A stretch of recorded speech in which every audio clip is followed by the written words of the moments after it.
대형 프랜차이즈가 아니라면 대부분 헬스장은 자영업자입니다. 자영업자들이 살아남기 위해서 가장 중요한 것은 사장의 마인드가 아닐까요? 소규모 매장에서는 사장의 철학이 매장의 생존을 결정하기 때문인데요. 오늘은 사장의 역할과 무거운 책임에 대해 솔직한 이야기를 해보겠습니다. 운영을 하다 보면 직원이 사고를 치거나 고객과 트러블이 생기는 일이 비일비재하지요. 그때 저 직원이 실수한 거다라고 생각하고 끝내시는 건 아니죠. 왜냐하면 사과는 직원이 하지만 책임을 지는 건 온전히 사장의 몫이라는 사실 생각해 보셨나요? 직원을 채용하고 매장을 관리하는 권한, 물론 믿음직한 직원에게 위임할 수 있습니다. 하지만 결과에 대한 책임까지 떠넘길 수는 없거든요.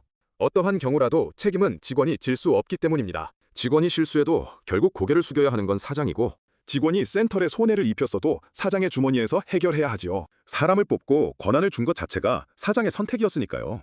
많은 사장님이 상황을 탓하곤 합니다. 손님이 없으면 경기가 안 좋아서, 입지가 안 좋으면 자리가 나빠서 라고 핑계를 대지요. 하지만 냉정하게 따져볼까요?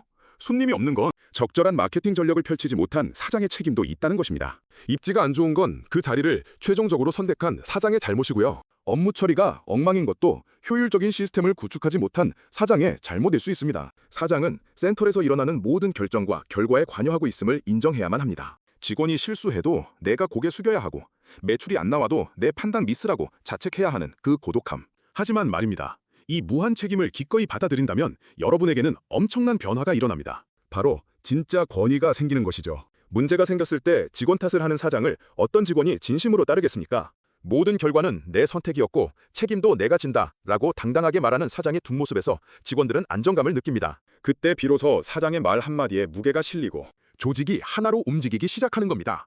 권위는 사장이 짊어진 책임의 무게에서 나오는 법이지요. 또한 이 모든 게 내 잘못이다 라는 고백은 역설적으로 우리에게 가장 큰 희망을 줍니다. 왜일까요? 상황이 경기 탓이고 직원 탓이고 운 탓이라면 우리가 할 수 있는 건 아무것도 없습니다. 그저 상황이 나아지길 기도하는 수밖에 없죠.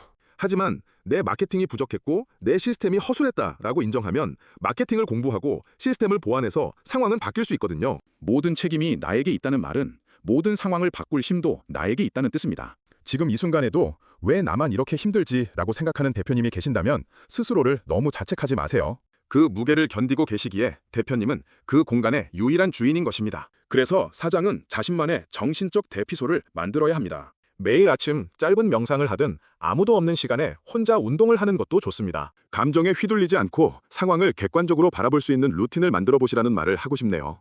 내가 단단해야 우리 센터라는 배가 풍랑을 만나도 침몰하지 않습니다. 그리고 무한 책임이 사장의 몫이라면 그 책임을 나눠 짊어질 사람을 키우는 건 사장의 능력입니다. 믿을 만한 핵심 인재에게 작은 권한과 그에 따른 책임을 조금씩 넘겨주는 연습을 해야 합니다. 이 파트는 네가 책임자야. 결과에 대해서는 내가 뒤를 받쳐줄 테니 소신껏 해봐 라고 말해주는 리더 밑에서 직원은 비로소 사장 마인드를 갖게 됩니다. 책임의 무게를 아는 직원이 늘어날수록 사장의 어깨는 가벼워지고 매장은 더 견고해집니다. 경영은 결국 나 자신과의 싸움입니다. 남 탓을 멈추고 모든 원인을 나에게서 찾는 그 고통스러운 과정이 역설적으로 여러분을 누구보다 강력한 경영자로 만들어줄 겁니다. 다음으로는 직원 관리에 대한 내용입니다. 사장이 되면 직원들이 알아서 말 잘 듣고 재밌게 일할 수 있을 거라 생각했는데 마음처럼 되는 건 별로 없는 것 같습니다. 규모가 크든 작든 회사가 직원에게 당연히 제공해야 할 것을 못 해주고 있다면 사장은 절대 갑이 될 수 없거든요. 여기서 제가 말하는 갑은 군림하는 존재가 아니라